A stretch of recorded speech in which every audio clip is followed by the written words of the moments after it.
Cette vidéo est sponsorisée par Nvidia. Découvrez en description comment aller plus loin avec l'IA, plus vite avec RTX.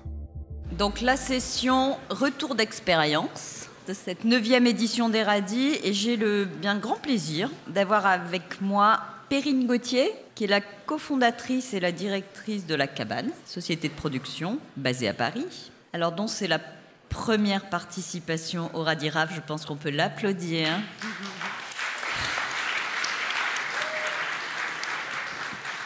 Mais c'est ton cas aussi, Simon? Ah ben voilà, donc on applaudit aussi Simon. Bah merci d'être venu. Donc Perrine, toi tu vas nous parler. Alors vous avez fait une chose un peu faux-folle. Vous avez une série que probablement beaucoup de gens, sinon tout le monde connaît ici, qui s'appelle Mush Mush. Voilà, qui est diffusée dans le monde entier, on peut le dire. Et vous avez choisi entre la saison 1 et la saison 2 de changer de pipeline. T'as tout spoilé là, mais c'est pas grave. Mais justement, tu vas avoir plein de choses à nous raconter. C'est clair.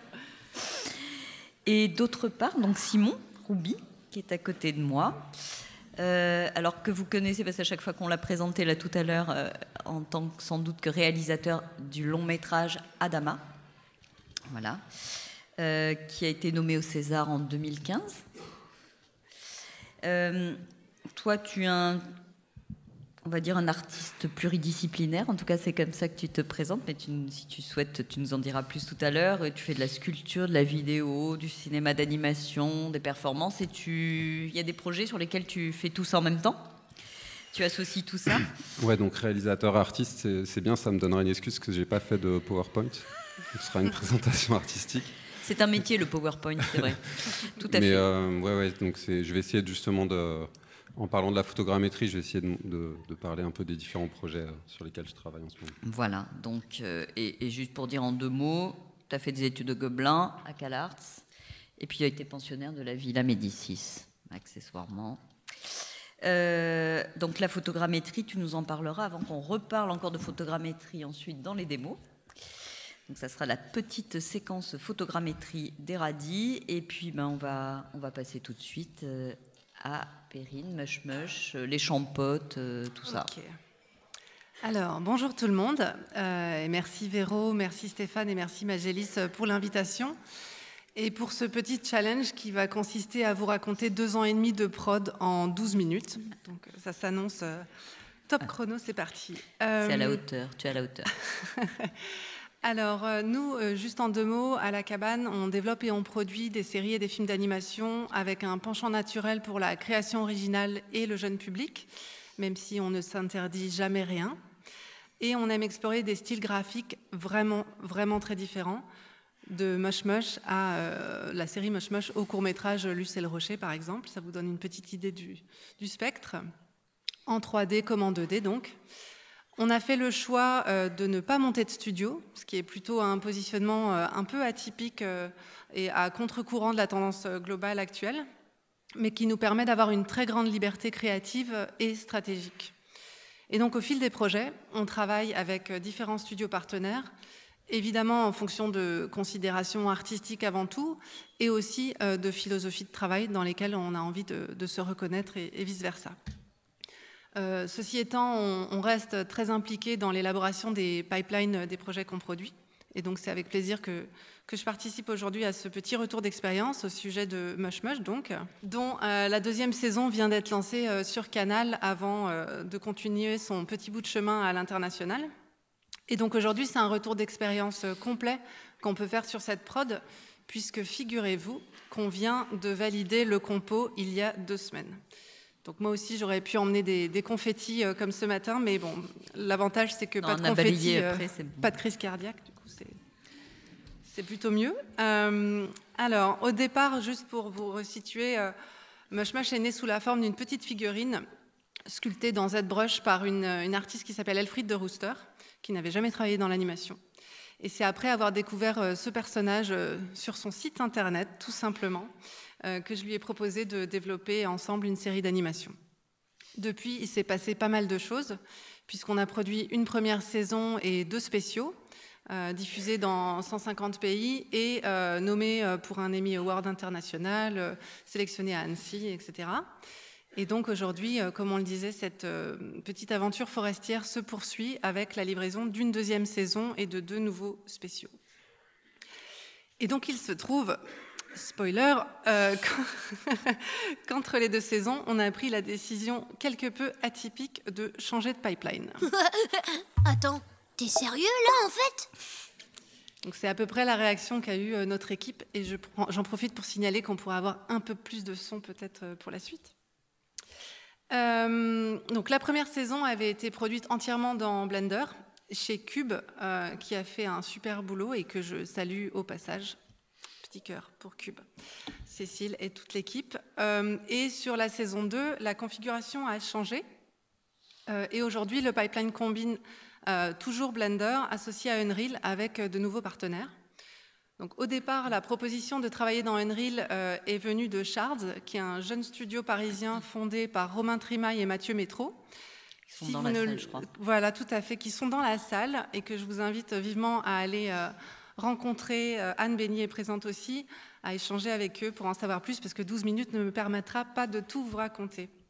Et donc, cette réflexion de changement de pipeline, elle a évidemment été menée de concert avec Yuri Christian, qui est le cofondateur de La Cabane et réalisateur et DA de la série. Et donc, sur la saison 2, Shards a pris en charge la fabrication des assets, du layout, lighting rendu, FX Compo, tandis que le rig et l'animation sont restés dans Blender, autre outil qu'on aime beaucoup, et qui ont été fabriqués par les talentueuses équipes autour du Volcan à Paris et de Borderline ici à Angoulême, et notamment avec Christophe Seu, qui a été mentionné ce matin, Fiona, Léo, donc voilà, le petit monde de Blender s'est retrouvé aussi sur Mush Mush. Avant de prendre cette décision, on a évidemment effectué des tests, parce que bon, faut pas déconner non plus. Donc ça, c'est le tout premier test qui a été réalisé dans Unreal 4 il y a 2 ans et demi. Donc j'entends d'ici Mathieu et Romain cringer en voyant les images, en revoyant les images, mais bon, on est là aussi pour montrer des choses qui datent un peu et le processus par lequel on est passé. Donc à gauche, un plan final de la saison 1 et à droite, le test dans Unreal.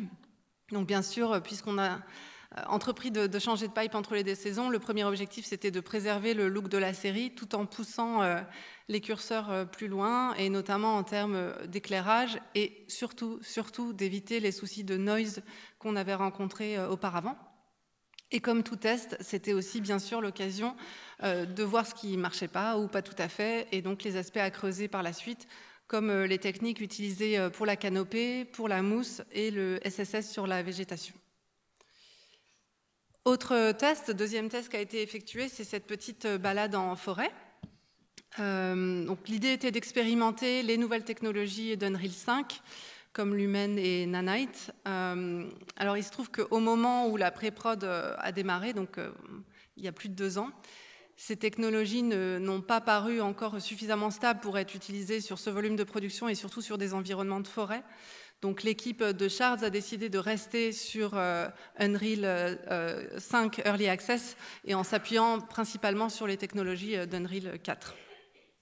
Donc à ce stade, l'objectif c'était d'obtenir des couleurs encore plus vibrantes, une meilleure GI et aussi de pousser, de tester les capacités environnementales d'Unreal avec l'exponential height fog, avec les particules atmosphériques, avec l'automatisation du vent dans la végétation, etc., pour donner vie à cet univers. Alors évidemment, un changement de pipeline implique son lot de défis et de galères, et d'autant plus entre 2 saisons, et c'était quand même une décision assez audacieuse, surtout pour une petite structure comme La Cabane. Donc, sans surprise, les principaux défis qu'on a rencontrés sont des problèmes techniques nouveaux ou non identifiés. Je pense qu'on a tous vécu ça. On a beau avoir consacré du temps supplémentaire et des ressources supplémentaires en pré-prod, il y a toujours des problèmes qui se révèlent uniquement une fois qu'on est en production. On en reparlait encore avec Romain tout à l'heure au déjeuner.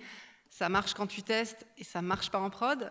Mais entre le talent des équipes de Shards et l'inventivité, on va dire, artistico-technique de Yuri L'Oréal, on a toujours réussi à trouver des solutions pour contourner ces imprévus. L'autre défi qui s'est posé par rapport à la première saison, c'était plutôt lié au fait de répartir la fabrication entre plusieurs studios, ce qui n'avait pas été le cas auparavant, et avec un aller-retour, puisqu'on a un passage de Unreal à Blender entre le layout et l'anime, et de Blender à Unreal entre l'anime et le rendu, avec toutes les problématiques que peuvent impliquer ce genre d'aller-retour, d'échange de fichiers, de compatibilité de pipeline, etc. Donc je ne vous cache pas que ça n'a pas été simple au début, mais les équipes de part et d'autre ont fait en sorte que le process devienne fluide au fil des épisodes, et autant vous dire qu'on est paré pour une saison 3. Si on a acté ce changement de pipeline vers le temps réel, c'est évidemment qu'on a considéré que les bénéfices étaient plus grands que les défis rencontrés. Et déjà, en grande partie, en fait, ces bénéfices reposent sur le fait d'utiliser Unreal dès le layout, ce qui était aussi une proposition de Shards, et qui a un triple effet vertueux.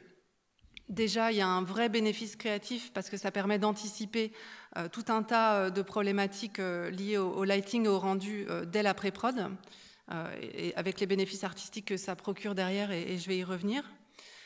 Par ailleurs, un gain en efficacité, parce que quand on a des soucis artistiques ou techniques qui ne se révèlent, qui sont visibles que quand on est en rendu compo, ça implique souvent de re-rendre évidemment les images, sans compter le temps passé en réouverture de scène, en crash, etc., et le temps perdu du coup dans ce processus-là.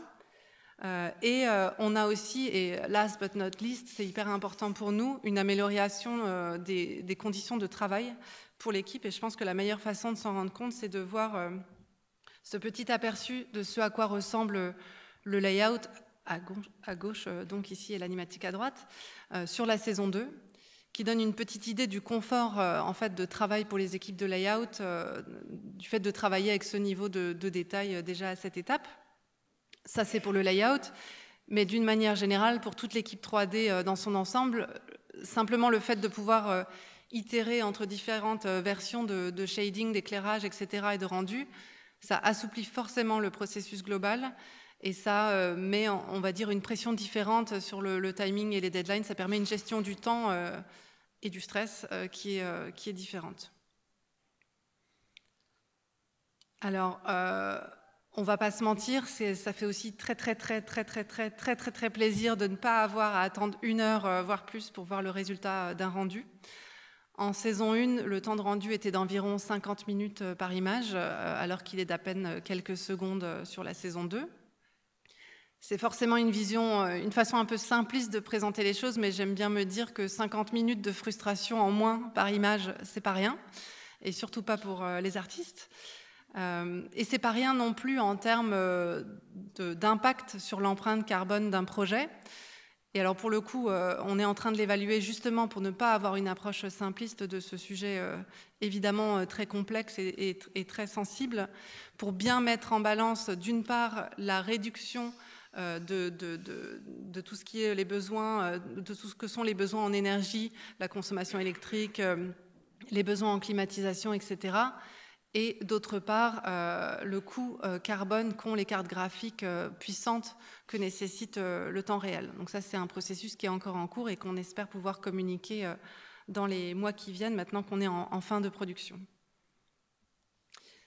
De manière générale, le temps réel nous a permis de nous autoriser des choses qui n'étaient pas envisageables en saison 1, comme cette petite scène sous la pluie. Je ne sais pas si on peut baisser un petit peu les lumières pour voir mieux les images. Super, merci beaucoup. Donc voilà, ça c'est typiquement des choses qu'on ne s'était pas permis en saison 1. Autre exemple, la mise en place de solutions de grading, notamment avec les blueprints dans Unreal, qui permettent de changer les paramètres d'un asset, soit au plan, soit à l'ambiance, ou pour toute la série si ça s'y prête. Donc là, on voit par exemple que Shards a créé une partie de forêt avec des tons de couleurs très différents de notre forêt classique de Sèvres-les-Pins, qui est le lieu de l'action de la série, spécifiquement pour le dernier spécial qu'on vient de finaliser. Donc le fait de pouvoir avoir un environnement spécifique et dédié à un épisode, même si c'est un épisode spécial et qu'il est très spécial pour nous, ça reste quand même assez exceptionnel et un vrai bonus artistique. Et dernier exemple, sur la saison 1, on avait dû beaucoup limiter le SSS du fait des problématiques de noise que je mentionnais tout à l'heure, alors que ça n'est plus du tout un sujet sur la saison 2, ce qui fait évidemment une vraie différence, surtout dans un environnement qui est fait de végétation et de matière organique. Ces bénéfices, on les ressent évidemment jusqu'à la mise en scène, puisque le réalisateur peut juger du rôle de la lumière dans son plan et d'une certaine manière customiser l'ADA en fonction des plans au fil des épisodes et éviter que les personnages se retrouvent dans l'ombre ou autre. Donc on a ressenti ces bénéfices-là vraiment jusque dans la narration. Alors, petit bilan à l'arrivée de cette expérience, avec un spoiler ici, puisque le bilan, il est positif. Il n'y a pas de surprise là-dessus. Quand on a greenlighté la prod, la saison 2 de Moche Moche était, à notre connaissance, la première production en Europe à être produite dans Unreal, première série d'animation longue forme. Et d'ailleurs, quand on a démarré la production de la saison 1, comme le disait la conf Blender ce matin, on était parmi les premiers projets à être produits entièrement dans Blender. Donc on essaye de continuer d'innover de projet en projet. Et c'est vrai qu'aujourd'hui, il y a beaucoup plus de projets en temps réel qui sont en cours et c'est tant mieux, il me semble, parce que c'est générateur pour les projets qui s'y prêtent de nouvelles perspectives artistiques, techniques, mais aussi de formation. J'imagine que ça fera l'objet de discussions demain et après-demain. Comme je le disais en intro, nous, à la cabane, on produit des projets qui sont d'une grande diversité. Donc ce pipeline n'a évidemment pas vocation à être appliqué systématiquement d'un projet à l'autre, mais sur Moche Moche, ça s'y prêtait particulièrement bien. Et donc c'est un pari qui est réussi pour nous sur les partenaires, sur la qualité, à notre sens, sur le process, puisque on a réussi à livrer dans le planning prévu, qui n'est pas rien dans notre métier. En tout cas, sur la qualité, je vais vous laisser en juger en terminant sur une petite séquence finale. Si vous voulez bien, on peut rebaisser les lumières pour ce petit moment-là. Avec du son, ce serait trop bien. Et avant de laisser la parole à Simon et à la photogrammétrie. Vous savez quoi? Je crois que je me rappelle de tout maintenant. Sérieux, je pense qu'on devrait faire demi-tour, ce serait beaucoup mieux. Seb, tu vas recommencer à couiner si tu... Wow. Ça, je l'avais vu venir. Ma lumière recommence à faire des siennes. Mon pied sensitif, pareil. Ça y est, ça me revient. J'ai regardé et c'est là que j'ai vu. Oh, il y a vraiment tout qui me revient. Je me rappelle. Oh, je me rappelle. Il a dit quoi là? Je me souviens de ça. Wow. C'est là. C'est la fin de Seb l'étang.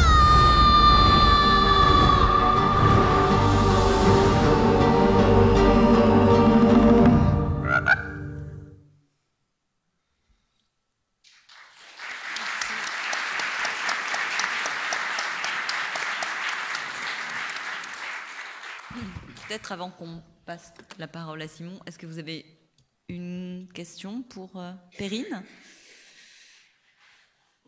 Ben non, écoute, c'était clair. Alors, je t'en prie, Simon, vas-y. Donc, je m'appelle Simon Rouby, je suis donc artiste, comme je disais tout à l'heure, mais je suis aussi réalisateur. Je vais reprendre là où peut-être certains d'entre vous qui me connaissent m'avaient laissé, c'est-à-dire mon premier long métrage qui s'appelle Adama, et qui est un long métrage d'animation que j'ai réalisé, qui a été écrit par Julien Lilti, produit par Naya Productions et qui avait été fabriqué intégralement sur l'île de la Réunion, qui est sorti donc en 2015.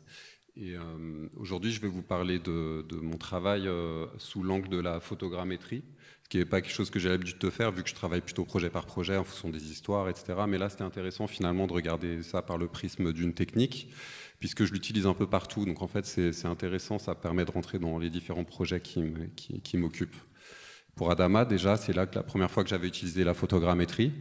En fait, c'était parce que je voulais des visages asymétriques, des choses qui soient... C'est un film qui a été fait en 3D, je vous montrerai un tout petit extrait après. mais je voulais des visages qui soient asymétriques, et c'est pour ça que j'avais travaillé avec un sculpteur qui s'appelle Michel Lauricella, qui était mon ancien professeur de morphologie à Émile Cole et au Gobelin. Et en fait, on a fait le développement des visages à partir de terre crue, qui sont donc très fragiles, comme vous le savez, puisque au moment même du séchage, s'il y a une armature à l'intérieur, en fait, au moment de sécher, elles sont destinées à s'effriter. Mais cette fragilité-là, cette asymétrie, les accidents, même les empreintes digitales, parfois c'était ça qui m'intéressait pour avoir quelque chose de vraiment sensible à l'écran et qui matchait bien l'histoire, puisque c'est quelque chose qui parle des tirailleurs sénégalais, donc quelque chose d'historique. Et en fait, c'est avec ces images que je suis en train de vous montrer que j'ai fait mes premières photogrammétries. Donc en fait, la photogrammétrie, c'est une technique de scan 3D pour laquelle on fait une multitude de photos. Donc là, les photos sont en bleu, hein, vous les voyez. En fait, on fait des circulations autour de l'objet. Et en fait, c'est le même principe que la stéréoscopie, ce qu'on fait tous en permanence avec nos deux yeux, c'est-à-dire de faire une synthèse entre deux images légèrement décalées. Sauf que là, on fait cette synthèse sur 200, 300 images. Et à la fin, en fait, on obtient ce qu'on appelle un nuage de points. Donc c'est un nuage de pixels dans l'espace. Et après, on peut revenir sur une forme texturée et avoir, entre guillemets, la sculpture en 3D exactement fidèle à l'écran. Donc ça, c'est comme ça que j'ai commencé, disons, à me préoccuper de photogrammétrie. Je vous mets un tout petit extrait d'Adama pour que vous voyez le résultat final.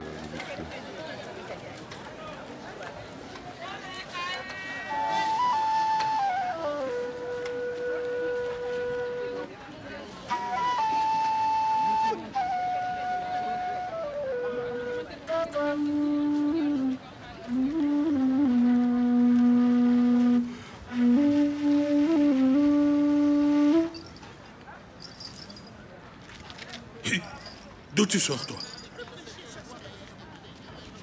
Je cherche mon frère. Il est avec les Nassara. Quoi? Tu es fou ou quoi? Viens ici. Toi, tu viens des falaises, n'est-ce pas? Vous savez où je peux les trouver? Tu m'as l'air bien jeune et bien pressé. Sais-tu seulement où tu vas? Je cherche les Nassara. J'ai à leur parler. Et je vois. Que peux-tu me donner si je te dis où ils sont? Ça, par exemple. C'est de l'or, n'est-ce pas? Qu'es-tu venu racheter ici?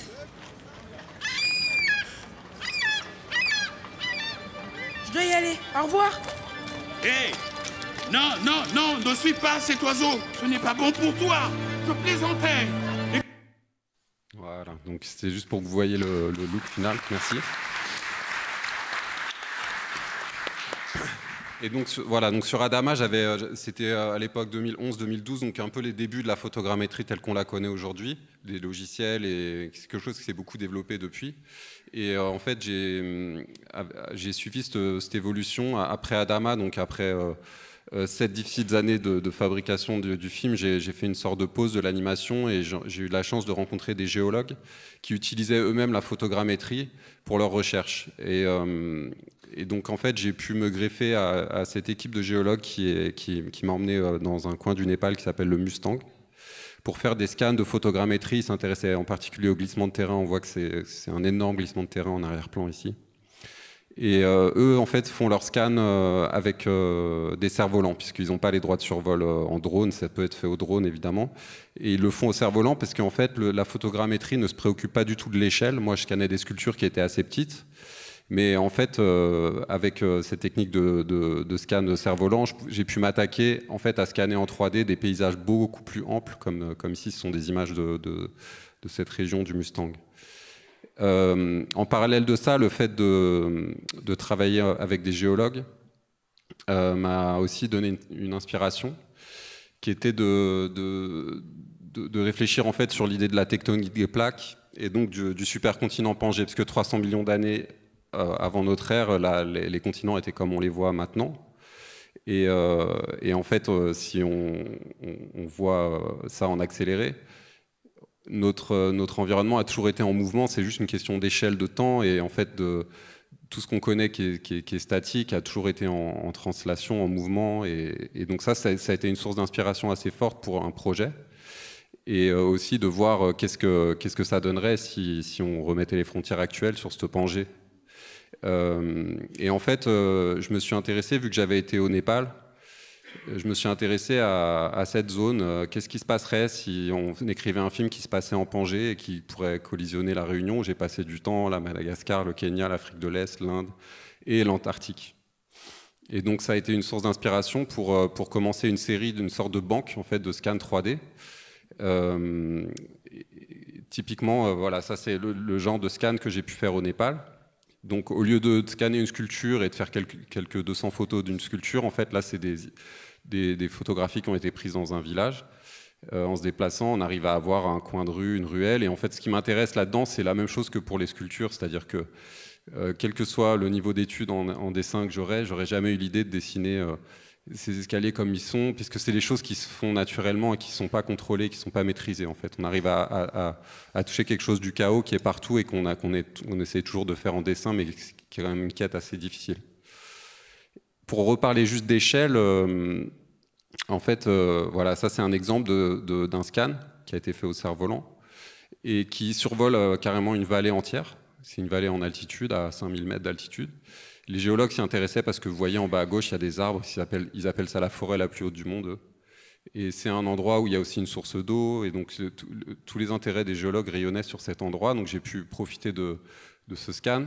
Et en même temps, je me suis intéressé à une petite zone de l'environnement de cette vallée, que j'ai scanné aussi à un niveau de définition de plus en plus précis, jusqu'en fait à un gravier, en me disant, voilà, si ça se trouve, si je fais ça dans un environnement, je pourrais importer ça dans un logiciel de 3D, importer mes personnages là et créer une scène où un personnage ramasse le gravier et on aura l'impression que tout le décor autour de lui a été scanné avec ce niveau de détail et donner cette espèce d'impression.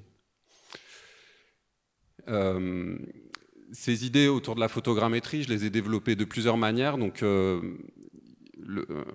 pour le cinéma, donc j'en parlerai juste après, mais aussi l'expérience pour Adama, c'était, comme je disais, 7 ans de production, enfin, y compris l'écriture, le financement, etc. Mais le constat que j'avais fait à la fin, c'est que pendant ces années de fabrication, il y a eu beaucoup de choses qui ont été faites et qui n'ont pas été montrées, puisque en fait, c'est des choses transitoires, on progresse, le test qu'on ne veut plus voir, qu'on a jeté, qu'on ne montre plus, et finalement, à la fin, on a le film, ce qui est très bien, mais 7 ans de travail pour un film, des fois, on se dit, mais où est passé tout ce qu'on a fait ? Et aussi, si on veut essayer de le montrer, si on va rouvrir les archives, ça va toujours être montré dans le contexte du making-of, ce qui est assez réducteur. Et donc, pour mon prochain projet, donc, qui s'appelle Pangea, un projet de cinéma, j'ai décidé que toutes les étapes intermédiaires pourraient devenir œuvres et en fait pourraient être montrées en tant que telles. Et c'est pour ça que je me suis intéressé pas mal à l'installation vidéo. Donc j'ai créé une série d'installations vidéo immersives, dont voici une maquette, à partir de scans en fait, 3D, pour l'idée étant d'immerger les gens dans une sorte de Pangée fictive. Donc voilà, on est côté art contemporain, il n'y a pas de scénario. Mais quelque chose qui soit immersif, qui soit une Pangée fictive dans laquelle on puisse rentrer. J'ai décliné aussi les scans sur des grands tirages, j'en ai fait aussi des impressions 3D, puisque finalement les données qu'on obtient, on peut les décliner de différentes manières. Parfois, la même donnée peut être déclinée sur une sculpture, une impression 3D directement en couleur ou directement un tirage, et en même temps une vidéo, et les trois peuvent coïncider. Donc ça, c'est une installation vidéo qui a pas mal tourné, qui a été montrée. Ça, c'est des images de la version de La Réunion, mais récemment, elle était en Finlande, elle a été en Islande aussi. Et voilà, à chaque fois, je fais des sortes d'itérations du projet, ce qui me permet de continuer à accumuler une banque d'images. Et c'est cette même banque d'images, donc ça, c'est juste pour montrer le style d'image qui se retrouve sur l'orchestre d'écran en fait, de l'installation vidéo.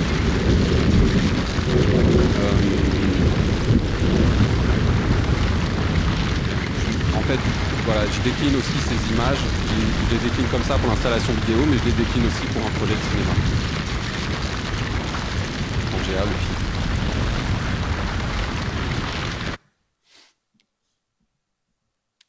Donc voilà, ça c'est une image de développement qui a été peinte par un artiste qui s'appelle Rémi Salmon. Et c'était une des premières parce que voilà, elle montre que l'enjeu de mon personnage, c'est une adaptation du Petit Chaperon Rouge. C'est une jeune fille qui doit traverser ce paysage, en fait, pour retrouver sa grand-mère. Et pour traverser ce paysage, elle s'aperçoit qu'il y a des changements permanents et qu'il y a des collisions entre des paysages qui ne devraient pas du tout se rencontrer. Et l'enjeu de mon héroïne, c'est d'essayer de trouver une solution, une fin à tout ça. Donc voilà, c'est une fable écologique, c'est une métaphore de l'anthropocène, de ce qui se passe en ce moment, là, du monde qui se rétrécit, qui se réduit. Et en fait, cette banque de scans me sert donc à vous montrer un premier test d'animation, me sert en fait voilà, à créer les environnements du film. Donc ça, c'était le premier test d'animation pour faire marcher un personnage sur un nuage de points, puisque le style de la photogrammétrie qui m'intéresse aussi, c'est ce côté pointilliste, qui est déjà esthétiquement intéressant, parce qu'il brouille un peu les frontières des formes, ce qui est souvent difficile à faire en 3D. Et pour conclure, je voudrais vous montrer un peu un petit making-of d'un plan tel qu'on a fait en développement. Donc voilà, ça c'était une image de développement d'un plan où en fait c'est derrière la maison de la grand-mère, il y a une rivière devant, il y a une sentinelle qui est un personnage du film. Et ça c'est une image qui a été faite en fait en collage. Le mur rouge que vous voyez vient c'est un mur de prière qu'on trouve au Népal, qui sont des accumulations successives de pierres qui sont gravées avec des mantras, mises de l'argile rouge et posées, et à la fin ça fait des grands murs dans le paysage. L'architecture qu'on voit à l'arrière-plan de l'image, c'est un temple qui vient aussi du Népal. La rivière dans laquelle ses pieds trempent, c'est une rivière qui est à Kerguelen, qui s'appelle la rivière Jackie, que j'ai pu scanner grâce à cette fois au drone. Et puis enfin, il y a l'arrière-plan qui vient d'une falaise à Kerguelen aussi, la falaise Ring, où c'est assez beau, il y a cette rivière qui a complètement traversé la paroi. Et tous ces éléments en fait ont été rassemblés ensemble dans Unreal, comme un collage, comme une espèce de puzzle, pour donner en fait le décor d'un plan. Donc après, voilà, évidemment, on ne peut pas montrer quelque chose d'Unreal sans bouger la lumière en temps réel, parce que c'est quand même cool. Mais ce qui m'intéresse, et ça revient un peu à la présentation précédente, c'est que c'est cette idée de cinéma virtuel, en fait. C'est cette idée de créer un décor qui est inspiré qui est en fait un puzzle de décors existants, de morceaux, de fragments, qui puissent en fait servir de cinéma virtuel, de scène virtuelle.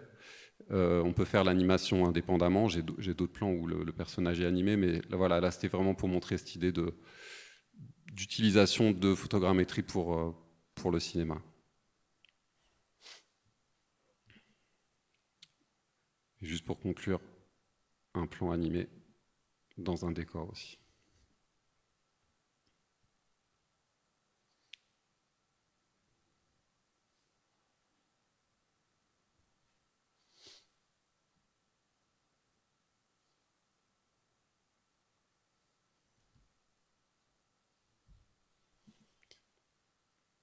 Voilà, donc c'est un long métrage qui est en développement avec Miou Productions, qui est en écriture sur les dialogues.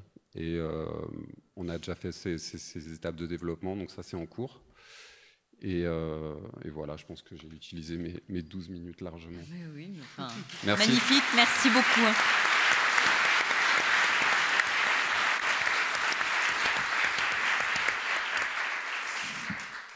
Est-ce qu'il y a des questions pour Simon? Oui. À droite en bas. Titouan, le voilà. Sébastien. Alors tout d'abord, je tenais à te dire que je trouve ça super d'avoir un outil technique comme ça. La photogrammétrie, c'est quand même un outil technique de reproduction 3D d'environnement ultra réaliste, et de l'utiliser en tant qu'outil artistique. Enfin, en tout cas, je trouve ça déjà la démarche super bien, et une expo autour de ça, je trouve ça vraiment. Donc je tenais à dire que je trouve ça vraiment super. Et la deuxième chose, c'est une question plutôt technique. Il y a plein de nouvelles technos là qui sont sorties autour de la reproduction d'environnement 3D via IA, ou en tout cas machine learning, ce genre de choses. Nerf et Gaussian splatting plus récemment. Est-ce que c'est techno que tu regardes? Est-ce que tu essayes? Et est-ce que tu penses les utiliser? Et qu'est-ce que tu penses que ça peut te faire gagner? Ou t'apporter en tout cas? Oui, donc je suis ça de près, ça m'intéresse. Nerf, Gaussian splatting, c'est des trucs là, des développements plus récents de la photogrammétrie. Honnêtement, j'ai pas vu la révolution entre la photogrammétrie et ça, même si c'est intéressant, c'est plus léger, ça n'a pas exactement le même rendu. Encore une fois, moi, ce qui me plaît avec la photogrammétrie, c'est le nuage de points. C'est ce côté image, c'est ce côté nuage. Ouais, même le mot est beau, je trouve, le nuage de points. L'image en nuage, quelque chose qui soit à la fois opaque si on est loin, transparent si on s'approche. J'ai d'autres exemples là, que je n'ai pas eu le temps de montrer en ce moment où je travaille un projet sur les coraux.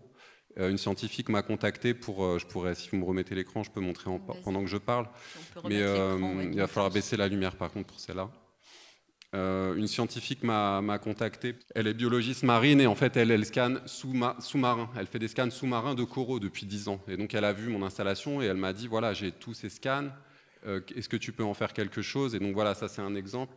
Là, vraiment d'exploitation de ce que ça peut être un nuage de points, qu'est-ce que ça peut avoir de poétique aussi. Et là, ce que vous voyez, c'est des images, c'est pas de Unreal, c'est de Unity, et tout est en temps réel en fait. C'est notre déplacement, parce que c'est pour un projet à terme de VR, c'est notre déplacement en fonction de l'objet qui fait qu'il s'écroule, qu'il se redresse, qu'il se modifie. Et ça, c'est une poésie qui me plaît dans la photogrammétrie que je retrouve pas, pour revenir à la question, encore dans Gaussian splatting, Nerf et tout. Ce qui m'intéresse, c'est pas le photoréalisme vraiment. Moi, je viens du dessin, donc comme je disais tout à l'heure, je viens des Milko à la base et des Gobelins, et donc l'idée de scanner les 3/4 de la planète en 3D, pour moi, c'est une continuité du croquis. C'est une continuité de la peinture sur le motif. Donc c'est une manière de capturer, entre guillemets, la réalité, mais avec une forme d'interprétation déjà par le choix de qu'est-ce qu'on prend et ensuite par l'esthétique. Merci. Merci encore à tous les deux.